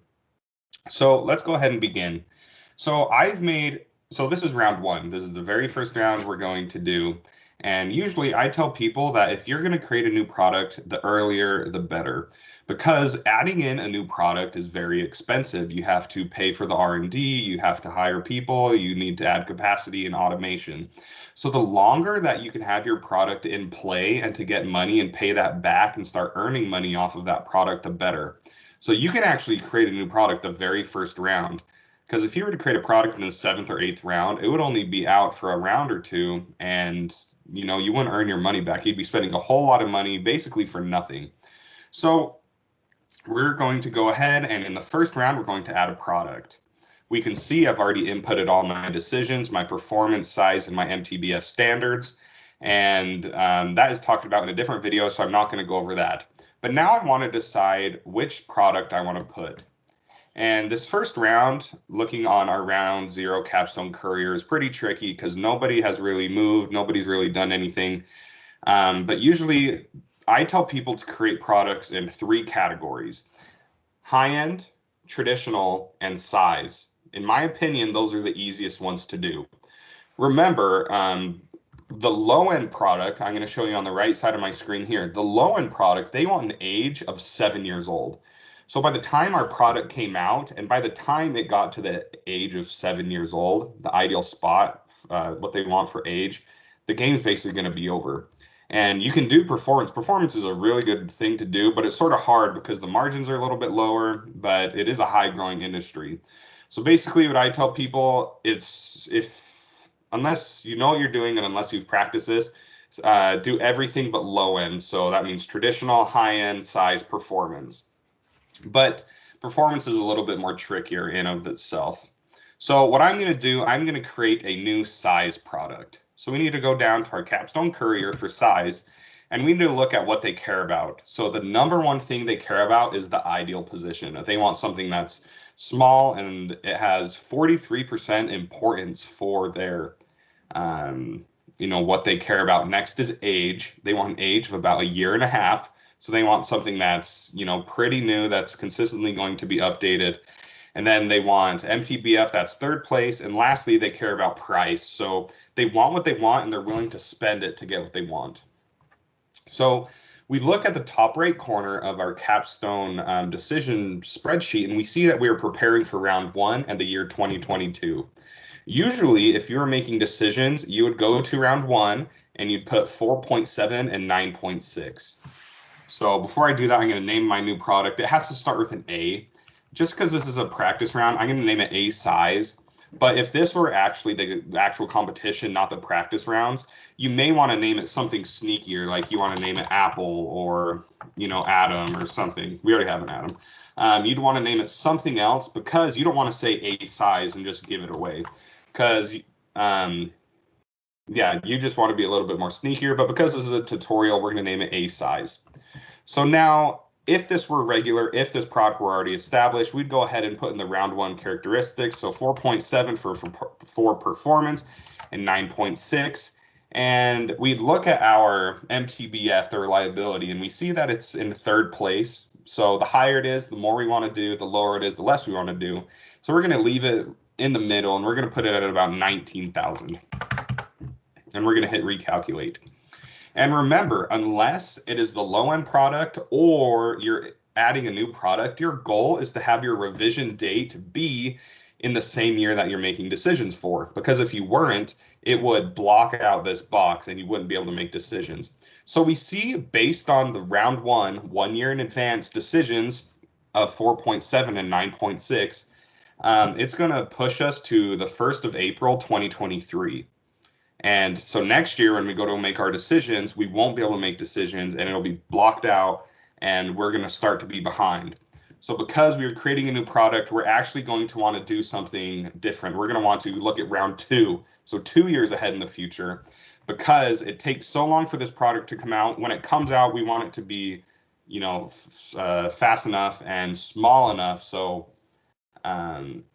we want to stay in that year, but because we can't stay in that year, we're going to go ahead another year. So what it should be in 2023. So we're going to look at round two at 5.4 and 8.6. And remember, the MTBF, the standards for MTBF don't really change. It's sort of a set it and forget it in the first round. So we're going to recalculate, and we see that 5.4 and 8.6 puts you at the 21st of June, 2023.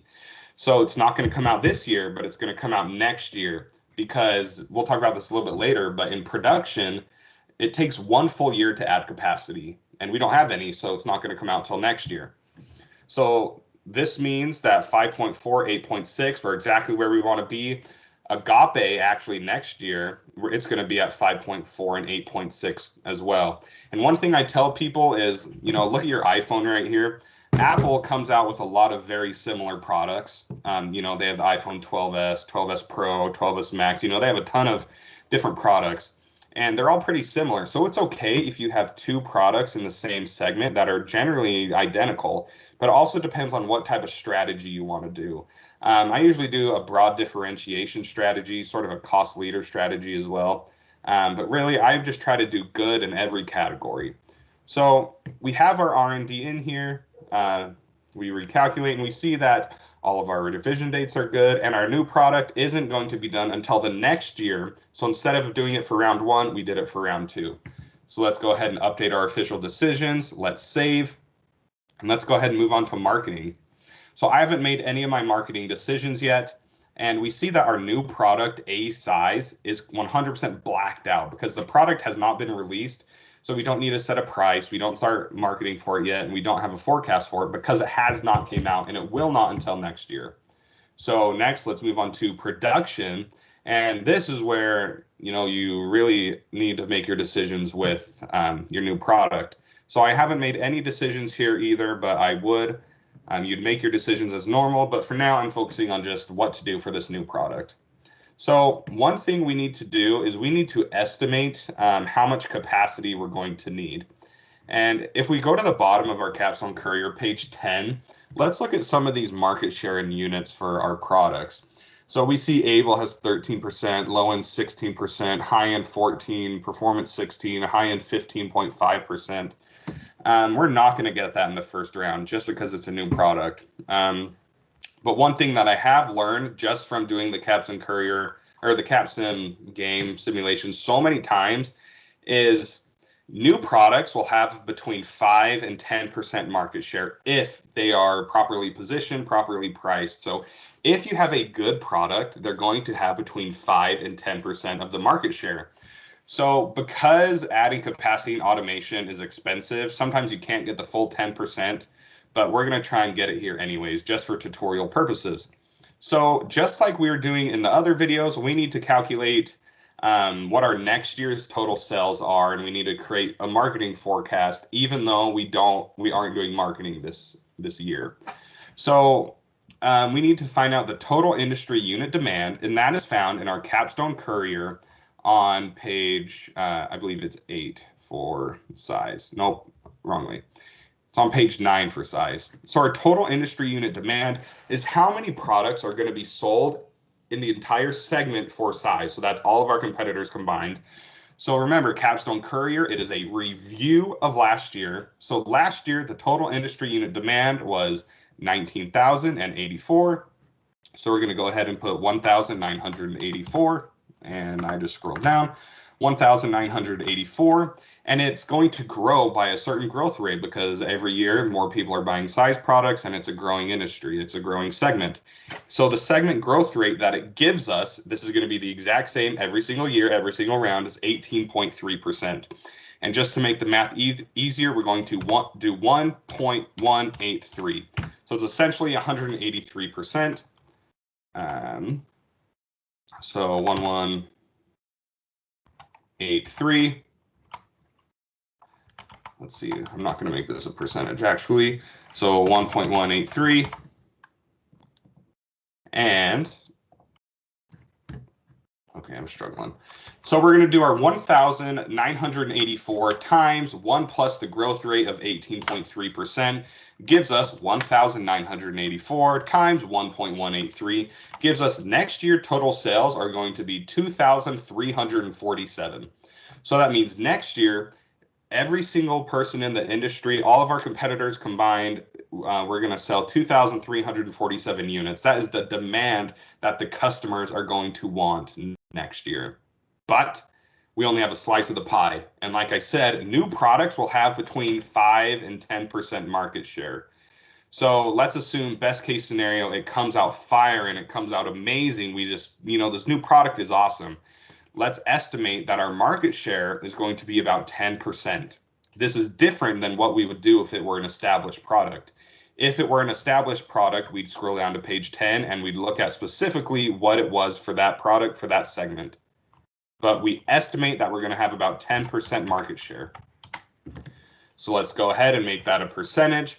So we're going to do the 2,347 times 10%, and that is going to give us 235 units of capacity. So now we are going to go into our production spreadsheet over on the right side of my screen, and we're going to add 235 units of capacity. So let's go ahead and recalculate. And we need to make this an automation rating. I wouldn't recommend doing anything lower than a 3. So let's go ahead and do 3.0, and we're going to go ahead and recalculate. So one thing that I would caution people with is oftentimes your new product is going to grow very fast. So adding capacity is expensive. So if you want to, and if you have the money to, you could increase this a little bit just so if you grow and do amazing, you're not too far behind. So let's estimate, we're going to do really good, and it's okay if we have a little bit of extra capacity. So we're just going to bump that up to 300. But this number right here, it isn't an exact science, but this is just going to give you a baseline and try to get that minimum amount, that 235. Because remember, I haven't made any of my decisions yet, but you want to try and get that 300. And remember, like I said a few minutes ago, adding a new product, so adding capacity and changing automation takes 1 full year before it goes into effect. So this year we can't make any product because we don't have anyone to make the product, but next year we will be able to create up to 600 units. So that's perfect. This is exactly where we want to be. So we did 300 and 3.0. You would go along making all your other decisions as normal. You'd go to finance and you'd issue your long-term debt, common stock, current debt until you got your cash position to be positive. You're going to update your official decisions. So let's go ahead and update those. And just for tutorial's sake, I'm going to exit. I'm going to advance to the next round and show you what it looks like when you have another new product. So you're going to advance the game to the next round. Sure, advanced game. My scores are going to be bad because I only made like a quarter of the decisions I should have. So launch the spreadsheet. We are now in round 2. So let's look at R&D. We see that it is grayed out, but we prepared for that. So we pushed it out into the year 2023. So it's going to come out in June. It's going to be exactly where it should be. It's going to be perfect in its perceptual map circle right here. If we look at marketing, we see that we can begin to input price, the promo budget, the sales budget, the forecast, And we can also start doing capacity in, go to production. Oh, minimum value 6. It's actually going to make me type in stuff. Okay, just because it wants me to. So let's go to production. And those are just random numbers, don't follow them. But now we can see that we have 300 units of capacity at 3.0 automation, and we can actually start beginning to produce units. So we have created a new product.